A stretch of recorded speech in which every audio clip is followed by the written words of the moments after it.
Heyo, it's your boy Forrest Mortefi, and today I'm going to read you my Substack titled The Artist's True Calling, Impacting Ourselves First.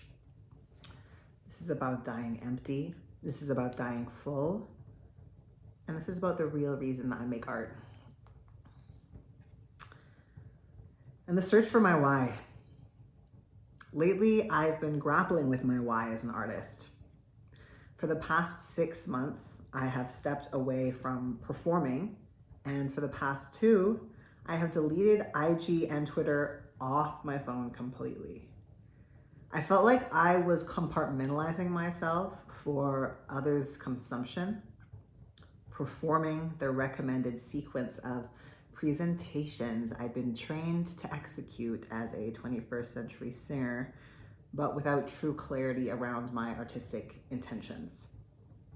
Why was I going through these monotonous motions? While a part of my artistic self wants to be a beacon of hope, of light, of love for others, I can't help but feel a bit queasy relying on these externally measured metrics of impact. The truth is that at the end of the day, I can't control nor measure the effect I have on my audiences, which left me with the question, what does it actually mean to want to make an impact? Today, I'd like to share with you how I've deciphered the answer. It hasn't come easily. This week has been wrought with sadness, stuckness, and confusion, but finally, and thanks in large part to my friends, the best sounding boards I could ask for, something has shifted. So now I stand here before you at yet another beautiful turning point in my artistic journey, changing again. Creating from the void, expanding expression. As I've been reintegrating my femininity and embracing a more fluid expression of my gender, colors have returned to my life. Pinks, purples, and flamboyant patterns adorn me in places where neutral tones and textures used to hold exclusive court. Not only do I no longer fear being clocked as queer or trans, but I actually desire it, to be seen as the non-binary man I am at my core. The way I perceive myself moving through public space has expanded, and with it has come a deep yearning for this expansion to be mirrored in my creative work too.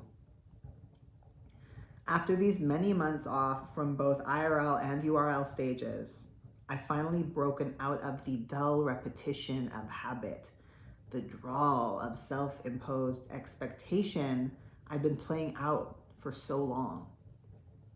This void of noise has cleared space for me to actually hear what is calling me forwards next. So over the past few days, I've started sharing with creative friends and team members these new artistic ideas emerging from the void. I've noticed that the more I've articulated how I want to show up, the more undeniable these creative urges have become, as though naming them has brought them alive. But with their newly impassioned urgency, smack. The faster and harder they have hit the wall, the blockage that's been lurking there all along. Facilitating experiences, not just performances. The truth is, I don't just want to perform. I want to facilitate. I want to guide. I want to lead people deeper into deeper relationship with the parts of themselves they have rejected. I want my live performances to be more than just singing. I want them to be immersive experiences of storytelling, guided meditation, and internal family systems work. I want to help people send love to the places inside them they have left behind, because that's what I love to do within my own self the most. But to manifest a live show such as this would be to innovate an entirely new style of performance. Fears about how I would or would not be received peek their nauseous heads from behind the wall of my apprehension, holding it firmly in place. How will the external world react if I express my true creative urge? And right here, at this juncture, is where I have returned to the true nature of the impact I desire to embody. My art, my life is about me. And I want to, deserve to express what I care about, what I value, what I am. For the first time, I truly understand. It's not about how manifesting my work impacts others. It's about how manifesting my work impacts myself. Self-expression gives me energy. It helps me to see who I am. Writing my Substacks, sharing my YouTubes, I get to know a part of myself that I wouldn't have had access to, but through these exercises of articulation. The same goes for songwriting and too for short form expressions like TikToks or even tweets. Every time I write a Substack post, I understand myself better. Every time I record a YouTube video, I embody my truth more fully. Every time I finish a song, crafting it to sound and feel precisely as I intend, I deepen my own emotional self-knowledge. And each time I share these creations, I take a stand for my own truth, echoing that self-solidarity across every platform where I click post. This framing enables me to show up in ways I am too afraid to when I focus on how the external world could react. I now see that I am not here to try to change other people's lives. I am here to empty myself, to lay my inner world all out in front of me so that I can see the soul that I am. That fulfillment, that liberation to truly know myself is unparalleled. And I can't take this sacred opportunity for granted. Death is coming for me, one way or another. My life will continue to change, and with every change, an ending, a sacred door closed forever. This winter is nearly over. I see the bright purple crocuses emerging, the first green shoots pushing from craggy brown branches that have stood seemingly lifeless for months.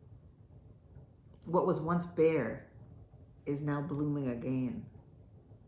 And this is, in its own way, another kind of death.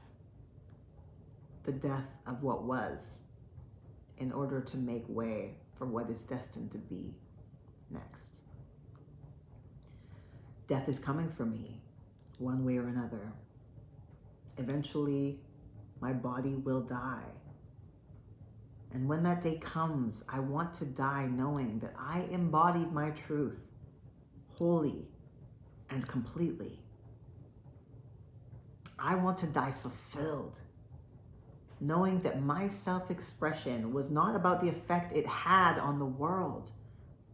It was about the effect it had on my own soul. This is the real impact I am calling forward next. Not the external revolution, but the internal evolution.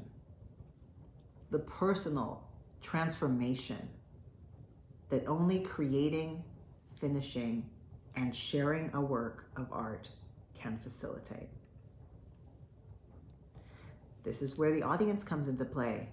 In the container they innately imply. If I were to speak these thoughts into an empty room, there would be no constraints, no context, and no need for precision. But when I know I am communicating with another consciousness, it demands articulation. It invites clarity. It asks me to refine my tastes, my opinions, my perspectives, and ultimately to define the essence of my unique soul. This is the opportunity I have in this lifetime to steward myself, to guide my spirit down a pathway of authentic self-expression, self-discovery, and self-awareness. This is the true path of the artist. And that means it's time for me to step up to the plate in a new way. In the 15 years since I started releasing music, I've never fully applied myself, my best, to my career. Not because I didn't want to, but because I didn't have access to the level of authenticity that I intuitively felt I needed. But now that I'm transitioned, and not just into manhood, but into the non-binary masculinity that feels most like home, I find myself studying the craft of storytelling as a musician. What does it look like to share my words, my works, in a way that is both deeply true and deeply intentional? For years, I hesitated at the word branding, resisting the idea of shaping my artist identity with an audience in mind.